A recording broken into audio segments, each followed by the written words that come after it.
Well, hello there, everyone. You're very welcome to the Love Island of football, the Man United agenda.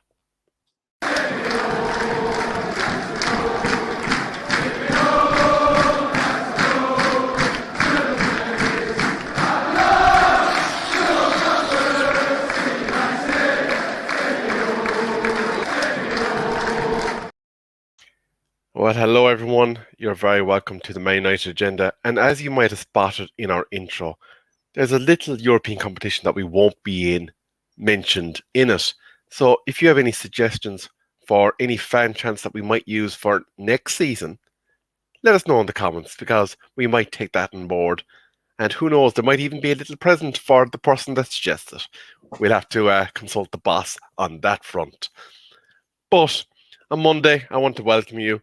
It's just the two of us, you and I, today, to discuss the many ramblings in the newspapers of Manchester United Football Club. How are you doing, bud? Yeah, really good. I like the just the two of us, you and I. Lyrics from Bill Withers. Great song, great song. Yeah, it's just the two of us today. We're going to go through it really quickly. Hope to be joined by Jeff. Jeff's in the house and Bartham as well.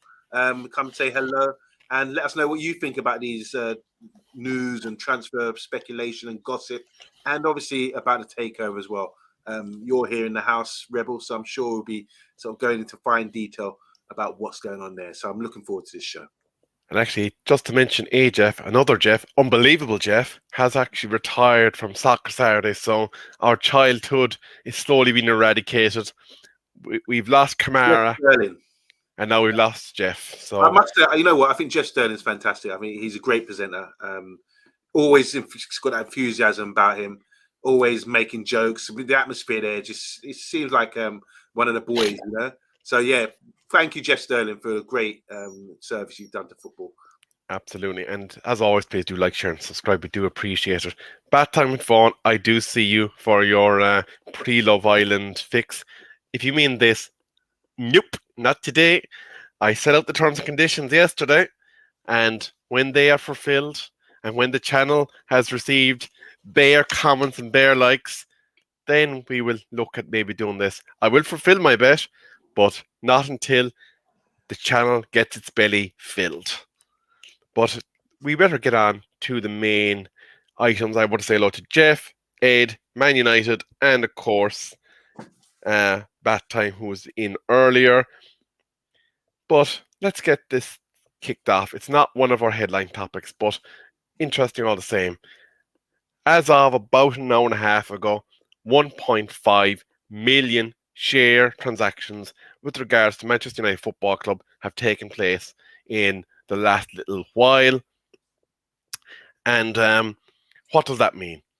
Well, it means that there's a lot of Wall Street suits betting on the share price rising for whatever period that they decide to hold on to the share for.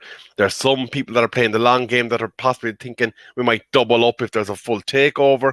But a lot of these are short-term transactions where they're seeing the share price in the morning at 22.5, and they're hoping that when they close it out and get rid of it in the afternoon, that they'll be after making $0.50 on every share that they purchased. So that's what we're seeing at the moment, because they are like bloodhounds swarming around the wounded animal, waiting to carve it up. But the other interesting thing today was Premier League owners have finally taken a stance against the parasites, the Glazer family. The way that they bought the club has now been voted against by Premier League owners, so that it cannot happen in the future. Now, of course, this will be subject to FA and Premier League implementing it into their rule book, but now the Premier League owners want to make sure that clubs cannot be bought for debt. On Monday, is that a welcome sign? Yeah, you just told me backstage, and obviously I just said, is that a Glazer rule, which means because of what Glazer have done to us and using debt to buy us, that's put a stop to it. And I think, is it a good thing for football?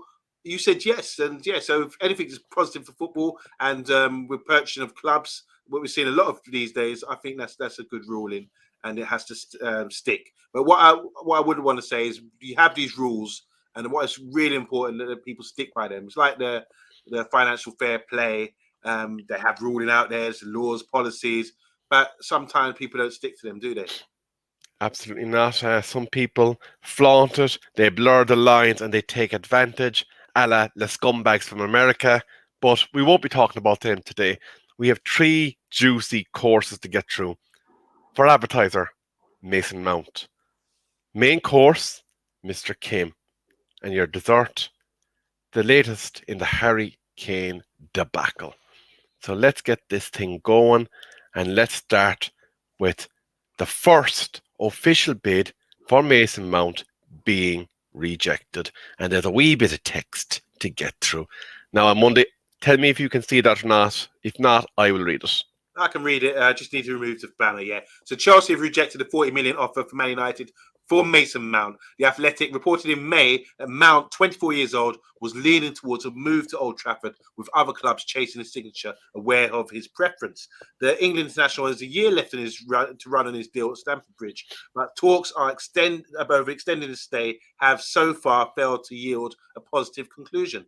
Manchester United are expected to return with an improved offer, with manager Eric Ten Hag a big fan of the player. Chelsea value Mount far higher and dismissed the approach out of hand. Incoming Chelsea coach Pochettino wants Mount as part of his squad for next season, but a new long-term deal has yet to materialise since negotiations opened last summer.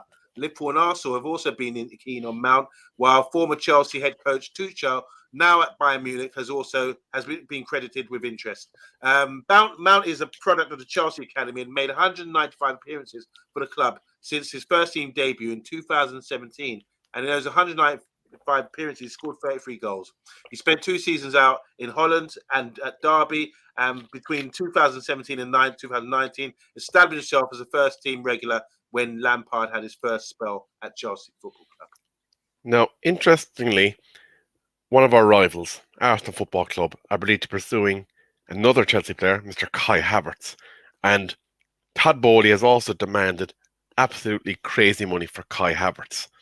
Now, I'm already seeing in the chat, people are saying anything more than £50 million and we are absolute mugs. Do you think that is a fair threshold to establish as being the go, no-go on Monday?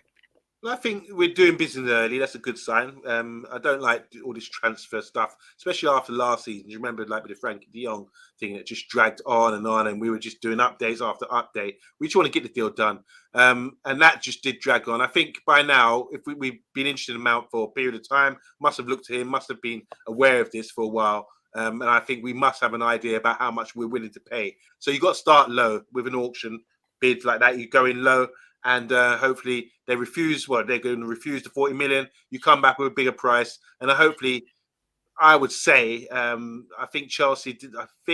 What I read somewhere, we're talking about 60, 70 million.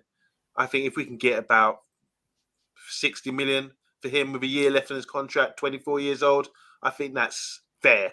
Considering what we paid for Anthony with negotiations with that recently as well, we do get mugged off a little bit because they know we've got the dough. So I think if we could pay 60 million, I would take it. Anything more than that, I'd be frowning heavily. What do you think about that? Because guys are going off. Man United saying here, United wasted their time offering 40 million, knowing it will be rejected. Stupid people. Now, interestingly, again, this is paper speculation.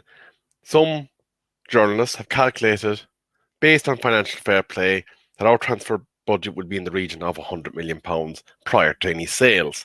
Right. Now, notwithstanding that, and saying that might be half your budget or nearly all your budget, the thing is, Mason Mount is after coming off a season where he didn't exactly shoot the lights out because, for whatever reason, he didn't get the opportunities, and obviously Chelsea as a whole struggled last season. But if we're looking at paying £60 million for Mason Mount, which based on last season, you'd say, I don't know about that, considering as well that there's 12 months left in his contract. Surely then we have to turn around and say, right, if we're getting rid of Scott McTominay, £60 million. Well, you're saying Scott McTominay would be valued at £60 million? Well, if they're going to put, I suppose, premiums. Hold on, let's compare the two. Scott McTominay, not really a first team player. has played a lot under Oli though. He was when we didn't have that quality midfield that we have now with Eriksen and Casemiro. He doesn't sort of match up to Mount, in my opinion. Mount has been like in Champions League final, won Champions League as well. He's an England international, playing at a higher level, and I think his stock is higher than McTominay, even though McTominay does offer a lot. They're two different players completely, even though they're both midfielders as well. But I think I would definitely value Scott McTominay 20 million, 10 million less than Mason Mount at this with the market at the moment. Yeah, but the key point in this is last year of contract. There, you have to keep that in the picture when you're talking about a player and what you're going to pay for him. Like, his age is in the right bracket. His profile is in the right bracket, but 12 months left in his contract. You cannot be paying almost full value for a player that would be in a 3 or 4 year remaining in their contract in the last year. That is not good business. That is not how we achieve all the transactions that we need to achieve during the summer window. So, but what are you saying then?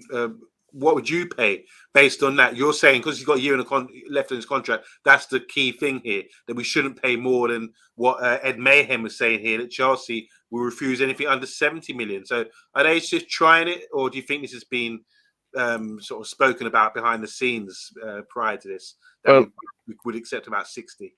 For me, then you start looking at the 50 million equivalents. Barella apparently is going to Newcastle for 50 million pounds. Yep. So you need to start looking at, okay, who else fits the profile? Who else could make it in the Premier League? And who else is value for money based on the number of years that's left in that contract? Because Manchester United have to be strategic in their approach to the summer window. They have to get value for every single transaction that they deal in, because they are going to be multiple transactions. And if you deal heavy in the first hurdle, every single club that we approach and knock on the door of for their players after that is going to go, Mason Mount 70 million. Do you think there's a ploy? I mean, because we're Manchester United and we've been mugged off so many times. I remember last year we were going in for Timber, and that was like all the focus on Timber, and then a price was sort of set for Timber, and then you like what you're saying, people will measure up compared to that, and then suddenly we got into Martinez, and Arsenal jumped in as well, and we got him, who turned out, I think, clearly he's a better player than Timber, in my opinion, from what we've seen at his first season at Manchester United. So do you think Mason Mount could be like a decoy to say we're going in for Mount and sort of putting stories out there when really we try to set a price for him and then gauge it on someone else, like Barella, for example, or Rice? If Mount is worth 70 million, like Chelsea are asking, how much is Declan Rice worth? You know, that sort of thing. I think there's a lot of this skullduggery goes on in the transfer market because you don't want to lay all your cards on the table, because then that's how you get suckered a lot of the time.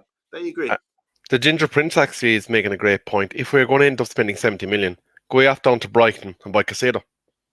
How much is he going for? Because how much they spend, for example, on McAllister? So if we're trying to gauge a 45. price, 45. Okay. So what makes McAllister more than Salcedo or Mason Mount or any of these guys? He scored a lot of goals this year. He played really well. Well, Casado, again, you have to look at the age and longevity. Casado, I think, is about 3 years younger than McAllister, if I'm not mistaken. Oh, yeah, that's true. Okay. So I think that is probably the premium there. They're looking at, well, you're buying a player that could potentially be a central part of your midfield for 7 years. Okay. I just want to run through a few comments here because guys are really sort of going in here. Especially 50 million, that's from Mr. B.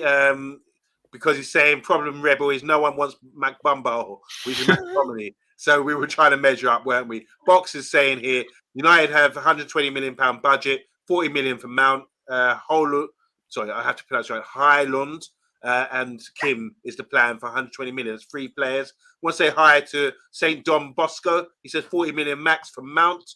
Bath Time is saying a gauge here that if Enzo Fernandez is worth 105 million, then Scott is worth 300 million. We expect at least 65 million for Sancho. That's the going rate. We've obviously paid a bit more than that for him. And Matthew Bassett, how you doing, Matthew? Saying 50 million is a no-brainer for Barella, who everyone seems to rate. Barella over Mount, surely, says Bill Badger. Do you see what I mean? So Barella's getting enough respect as a player, but yeah, I don't know if Inter would sell him, and because he's a real prime asset, isn't he, for them at the moment? And 50 million, that's rather cheap, in my opinion. Can't hear you, but Jacob Ramsey, Bill Badger is talking about Jacob Ramsey. He's an English player who's busting it at the moment, and he's saying he should be valued about 50 million, even though he's got no England caps, I don't think, yet. But yeah, it's interesting that to sort of gauge these midfielders. But yeah, me personally, 60 million tops for Mount, and then otherwise walk away. Or otherwise, I feel there's a decoy for someone else. I think we should be going in for Declan Rice, though. Can't stand the thought of Arsenal getting him. Very true indeed. And then I suppose it does make you think. Obviously, Villa are apparently shopping in the Manchester United warehouse. They're looking at Williams now, along with the previously reported rumour of Jadon Sancho. But apparently, Williams, the wing back, is a target for them now. So they're obviously looking at a replacement for some of their aging wing backs. But Manchester United did have some interesting news that we started to talk about yesterday, and that is around Mr. Kim Min-jae.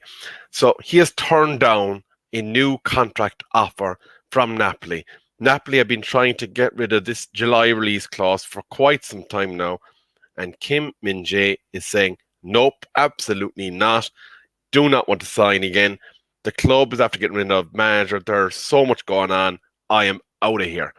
So much has the ruckus around him going to Old Trafford that one of the leading bookmakers has suspended the market on all bets for Kim to join Manchester United. So it is suggested that the first signing of the season could already be signed, sealed, delivered. Well, like you were saying with the stock market and what you said earlier in the show, it's all about speculation, isn't it? And if you're in the know, that's when you sort of see, okay, sales are going through, someone must know something, or someone's got a whisper here. And it's all inside, what do they call it, inside trading, or you get inside knowledge or the inside scoop about something. It's like my dad, he was great. He used to get out his papers. He had piles of Sporting Life papers, and he used to read the form and everything else. And then someone else that he knows who connected to horse racing would get one phone call. So all this form that he would predict would go out the window. Do you understand what I'm saying? So I'd say, Dad, why are you wasting your time getting up early in the morning, going through the papers, your pen and everything else, trying to work out something when really one phone call from the stable would tell you who's going to win that day. So speculation, what goes on behind the scenes is really important. So when we're seeing things like this about Kim, it does suggest, like you're saying, Rebel, that he is on his way to Manchester United Football Club. And I think it's probably a good signing. We've been after him for a long time. We clearly do want him. And it's a good sign that someone we actually want wants to come to us, and we're getting a deal over the line soon. But I just can't get the answers from you guys in the comments, but I'm still a bit dubious about this signing. I just don't see how this guy can turn up in Man United and be like the new boss man of the centre-back position. I don't know. I haven't seen enough of him. And what I have seen of him, I'm not thinking like, oh, yeah, he's going to be the destroyer. He's going to be like we talked yesterday about the new monster, the butcher and the monster. I don't know. I'm still dubious about it. If you're bringing him as a squad player, fair enough. It's like 6-7 years ago to this day, I think we signed Lindelof, and I saw a thing on Twitter earlier about rating him out of 10, and I put a 6. I said maybe 6 out of 10 since he's come, because he's a squad player and he's never really stood up and been like the main man. So with this Kim guy, maybe I want to be proven wrong, but I've still got enough doubts about whether he can do it. First one being, no disrespect, but he's playing in Italy. He speaks Korean. How much English does he know? Can he lead a line? Can he talk and communicate? Is it going to take time to get that on board, you know? And can he handle real physicality, you know, like coming up against Antonio or one of these big boys, you know, in the Premier League? I just don't know. I don't know. And I'd rather see someone that I can, obviously, in my little bubble, the Premiership, I don't get to watch as much European football these days, but in the Premiership, I could look at defenders and how they match up against certain strikers, what they've got, how physical they are, how aware they are. and it's easy to watch in the Prem because we see so much football. But I haven't seen much of Napoli. And to be fair, they've got a lot of possession. They're winning a lot because they're a good team. How much pressure is going to be under? I read a stat that he's got like great tackles or duels and that kind of thing. And I'm thinking, well, if you're a top team, top of the league, how many duels would you be having? You tend to have more possession. I don't know. There's a big question mark from me. I don't know what you guys think. Now, interestingly, stories that have been coming out in the last 25, 30 minutes is that European giants, Bayern Munich, now want to go head to head in order to battle for his signature. So, obviously, the Germans are a shrewd club. They never turn anybody away from the door unless they think there's something wrong with them. We've seen over the years that the players that we've gotten out of Bayern Munich and that other clubs have gotten out of Bayern Munich have had an injury profile.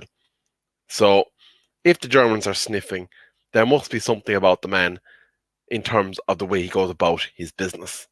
Most certainly. A couple of comments here. So Emma's saying he doesn't need to speak English. He just needs to speak football. So football is a communication thing which you don't really need to speak English on. Mr. B's adding to that, saying that Omondi, I need to show. Saying that Mondi's shown a lot of ignorance towards Kim today. Maybe to do with the English comment I put out there. We've got a bit of a scout report here. Bath Time saying he looks really poor in wide areas, tackles across his man too much, and gets too much height on his defensive headers. That's a good one. I like to see comments like that where he's really good. It shows he's had a look at him. Scholes is saying here, if a player has 1 year left of his contract and do not sign an extension, that means he's going to be a free agent for the following season. Teams rather lower market value at last moments than lose them for free. Okay, there you go. And let me see what they're saying here about Kim. Guys, I want to hear about Kim. Bill Badger's cussing Bath Time. He says Tyrone Mings is shit. I know Bath Time rates him a lot. Want to say hi to Lucky Singh as well. He's saying we want the takeover to move forward as well. And that's about it. No one's really talking about Kim. Yes, indeed. I did notice that Bath Time did comment that Tuchel's only copying the Arsenal United transfer target list. I think, in fairness to the Germans, they probably have a lot of homework done. But you never know. Maybe Tuchel has a camera in Ten Hag and Arteta's offices figuring out who they're going after. But that does almost bring us on to the final topic. But interestingly, it is the opening day of the transfer market today. Woo-hoo. And Manchester United have started by extending the options on 2 of their players, one of which was Ethan Laird. Wow, he's been on loan at QPR this season. I live in West London. QPR is my nearest club. I've got a lot of friends who go and watch QPR. They had 2 players that I've got interest in. One was Ethan Laird, obviously, the right back, playing in the Championship. And he's played in a few clubs, played for Swansea, had a good spell there, and then he had to come back. But at QPR, they loved him. The fans love him. They say he's brilliant. They say they're surprised he's not in the Man United team or being looked at, because what they're seeing is him raiding, getting up and down, a lot of energy. But clearly he got injured again, and that was disappointing because QPR nearly got relegated towards the end of the season and went downhill. But that was a good loan move. And also at QPR is Richards, former Man City player, went to Brighton. He's on loan. It's my friend's son, Richards, Taylor Richards. That's it. And I always keep an eye out for him. He was at Doncaster as well. So yeah, Ethan Laird.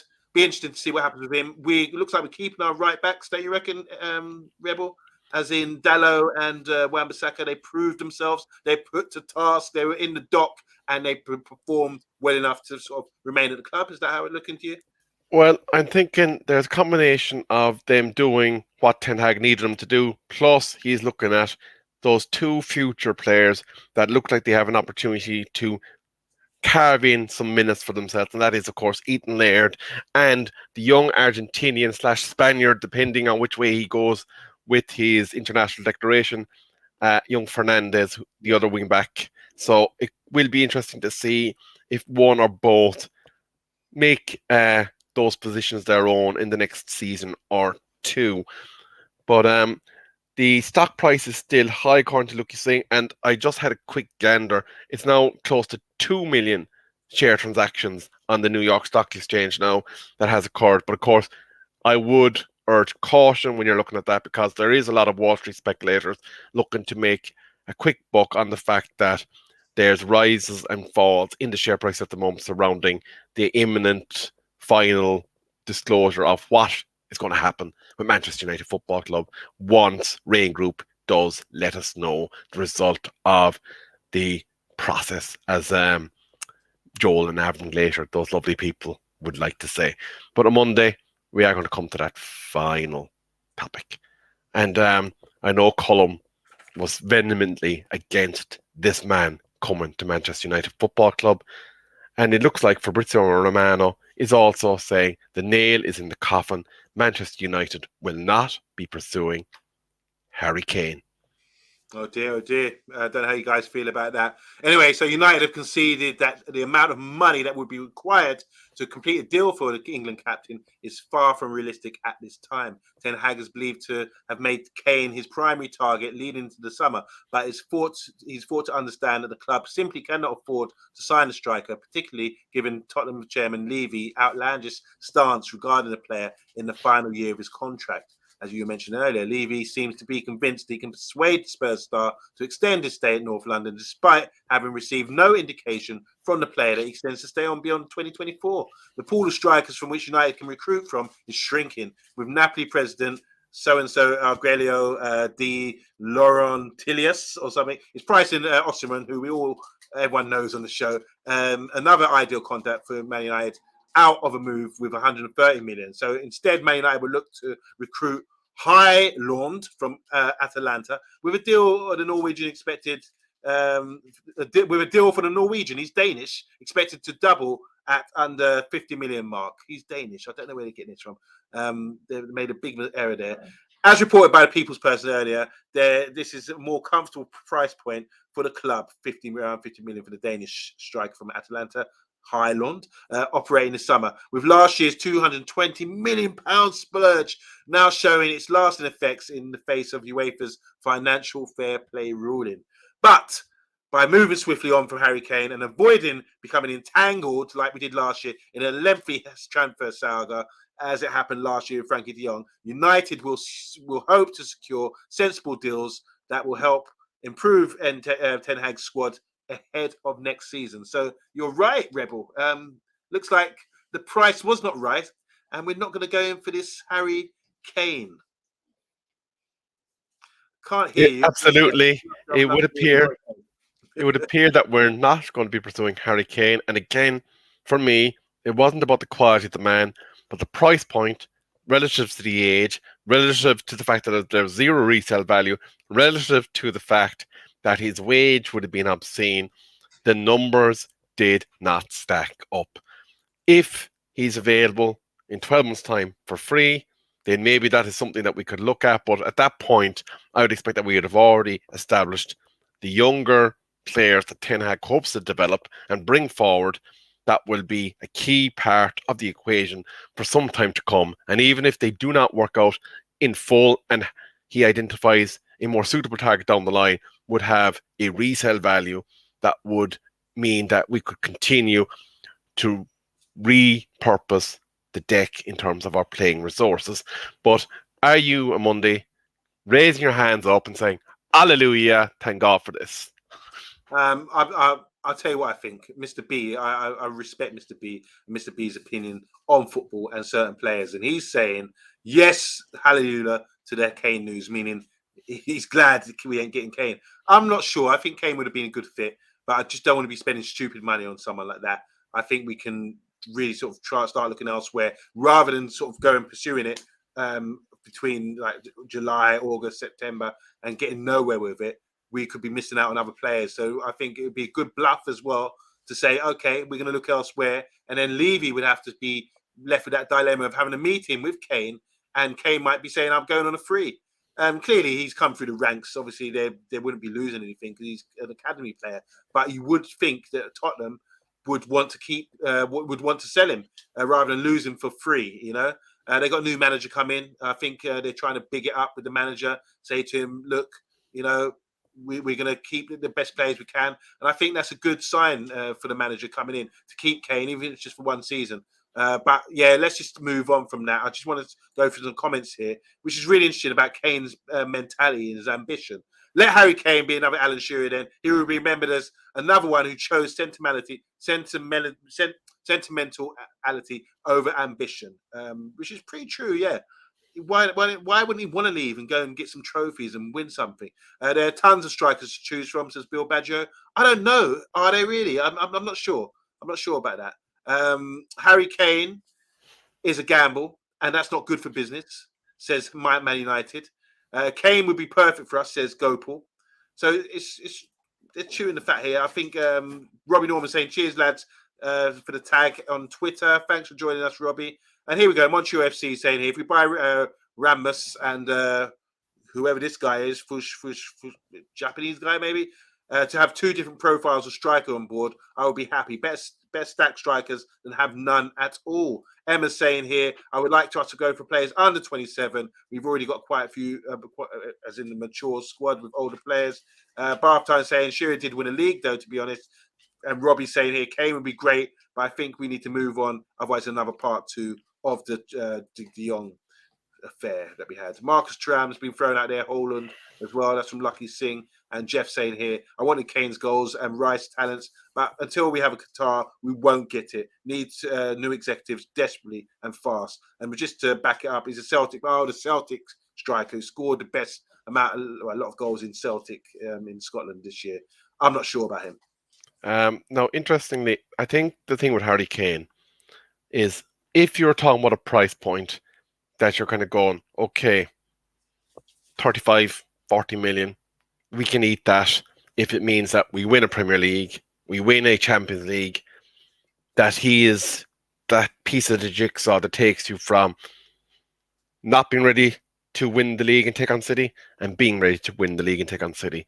But at this moment in time, considering the financial requirement that Daniel Levy would demand, the contract that Kane would demand, and the lack of resale recouping that Kane would offer. Now, obviously, there will be jersey sales and all the rest of that malarkey, but it does not make sense when you have so many other bits and pieces that need sorting. We spoke yesterday about the fact that potentially, unless David De Gea signs a contract, that again will be scrutinised depending on what that contract will be valued at, we do not have a first team senior goalkeeper on the books come the start of the season currently. We need a starter, we need a bench player, and we need a reserve. So that is 3 players that need to be sorted. If we get rid of Harry Kane or Harry Maguire, then you can say, look, there's one in, one out. That kind of marries itself up, broadly speaking. Grand. But we still have the issue of a first team striker and a bench striker. And obviously then somebody else doing either double role of left hand side forward coverage with central coverage or something else. So Manchester United have a lot of work to do, and to basically blow the pot on one player would be negligent. Yeah, but what's going on? I mean, Benzema's just left Real Madrid, and there's talk about Mbappe now. There's a slot there at Real Madrid for him. Real Madrid need to sort of fill that gap because Benzema's gone. I don't think in their current squad they've got anyone who can fill those Benzema's boots as a main striker who's going to score that many goals and the linchpin of the team. Harry Kane has been considered by Real Madrid, so that's an option for him. And also by Bayern Munich, Harry Kane's, they've been sniffing around him as well. He is rated, he is a top striker, but I do think I worry about his ambition. I think he's been at the club so long. And I was looking at a chart the other day over the top 5 leagues, the top 5 goal scorers you've got in the list. You have Lewandowski, you had Gerd Müller, you had Ronaldo, you had Messi, and I'm missing somebody as well in that 5. But this is all like 370. Oh, Jimmy Greaves. So it was Lewandowski, Jimmy Greaves, Gerd Müller, Ronaldo, and Messi in the top 5 leagues. Harry Kane is nowhere to be seen. He's not even reached the 260 Premier League goals. This is league goals, by the way, of Alan Shearer's yet, and he's of that age. And if you look at the goal ratio of these guys are elite. I always question whether Harry Kane is world class. I do think he'd do a good job for us. because he's that good. But I just think he's below that.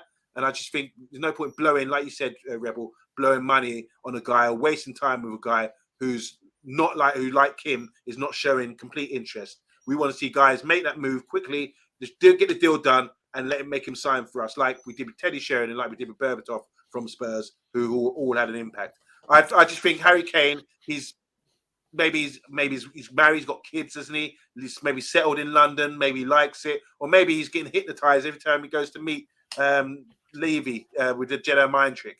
You must stay with us here at Tottenham, which I is think rubbish.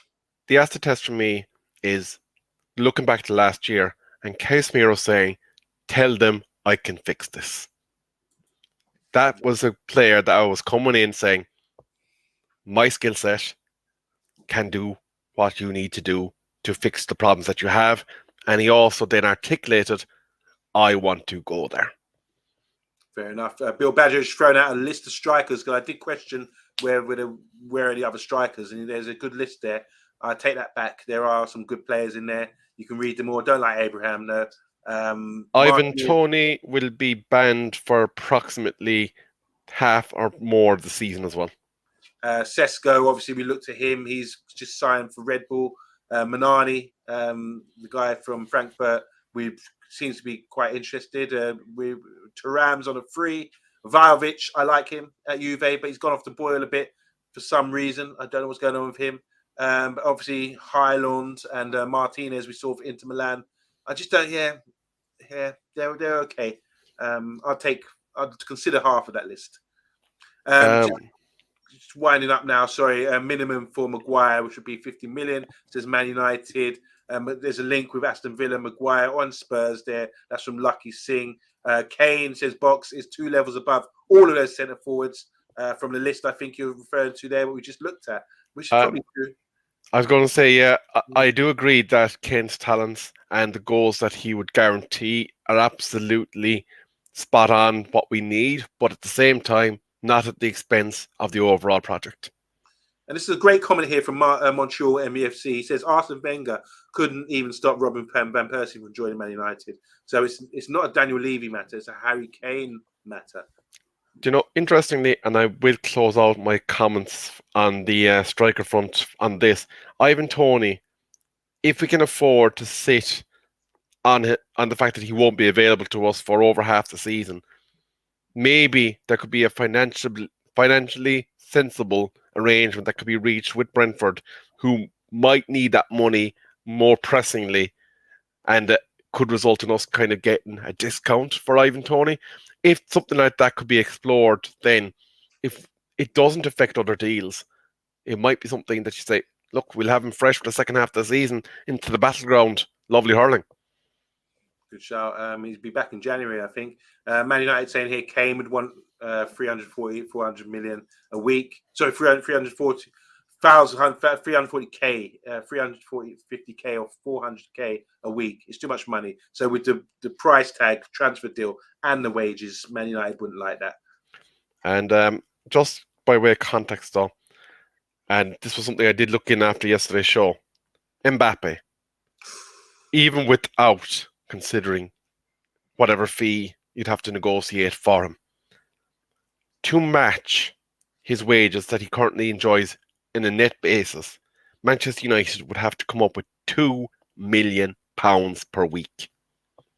It's not happening. But when do you get an opportunity to sign such a player? I mean, there was a question mark there. Bill gave a list of players that got trumped by saying Kane is miles above these players. But Mbappe is above Kane. I think that's clear for value, for 24 years old. So, I mean, we've got to make a sacrifice somehow. And this is what you get. If you're buying a player of that level, it's going to elite player, which we should be buying because we're a big club. I think you do need to make the sacrifice and consider it. You don't just reject it based on, we can't afford it. I think it's something that should be considered because he's that good. Well, you have to bear in mind, Monday, that the amount that you can spend on wages is set in stone by Premier League rule.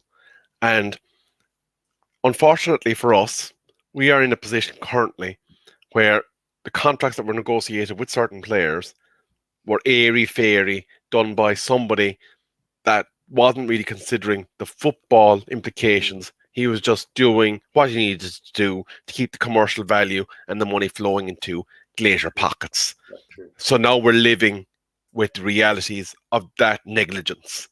And that is why, above all else, unless we were able to filling half these players out off the books, we won't be able to afford Mbappe.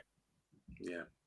That's fair. That's fair. But I do think whatever you can do, you have to consider it. It's available. We don't want to miss the boat because Real Madrid seem to have some issues. They've just spent money on Bellingham. By the way, I just want to ask you a question, Rebel. Can you name me 5 English players who have played for Real Madrid? Bex, Owen, Jesus, the Liverpool guy. I can see his stupid face in front of me. Don't read the comments because I'm sure they'll be flying in. 5 English players that have played for Real Madrid. You said Bex and Owen. Bex and Owen, I'm Don't read the comments because Box is flipping making it easy for you. Don't. Oh, yeah, I see your eyes. Woodgate. Yep, good shout. What's the name of that bloody Liverpool player? Oh, Jesus. Shaggy? McMahon. Not McManaman. McManaman. One more. Jude, I suppose. No. I just want to say big up to Box. This is the one. The first one was Laurie Cunningham, who also played for Man United. What a great player he was. The Black Panther, they called him. He was played against Liverpool, didn't he, in the 1981 European Champions League final, or whatever you called it back then. But he was a big player for them. He was their Ronaldo back in the day. But yeah, just a little quiz for you. You would have got there eventually. Laurie Cunningham. That's from Mr. B, yeah. And what a great dancer, what a great player. I think he's underrated. If you guys don't know about Laurie Cunningham, go and check him out. He was Raheem Sterling, John Barnes before John Barnes and Raheem Sterling. Died at 33 years old, yeah, car crash. Great dancer and just an absolute legend. What a great player. Absolutely. By the way, he played against Liverpool again for Wimbledon. He played in 1988, didn't he? He played for Wimbledon back in 88. But anyway, yeah, we're going off topic. Absolutely. And I do want to say, just to kind of finish up on the history nostalgia, that obviously we spoke about Kevin Moore and the documentary that was done on RT previously. But believe it or not, it was a fellow Irishman that cost him dear in an FA Cup final. And I presume you remember who that fellow Irishman was. Let's see. Well, it was Peter Reid he took down for the challenge. Paul McGrath gave the ball away, maybe.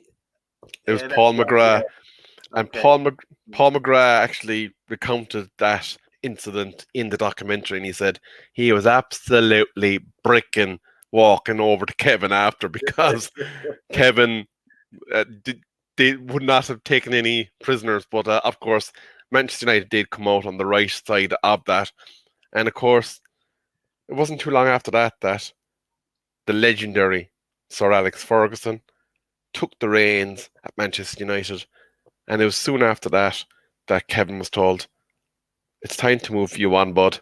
And Kevin enjoyed an absolutely stellar career even after Manchester United. But anybody that is not of a vintage, I would encourage you to look up that famous All-Ireland final that Kevin returned to play for Dublin while he was under contract with Manchester United. There's quite a tale there. But on Monday... Where can we watch this documentary? Is it just being screened in Ireland? It was screened in Ireland. I'll get you the name and I'll post it in the comment after. Thank you very much. Thank you. I would love to see this. And Whiteside scores the winner. That's right. 1985. What a final.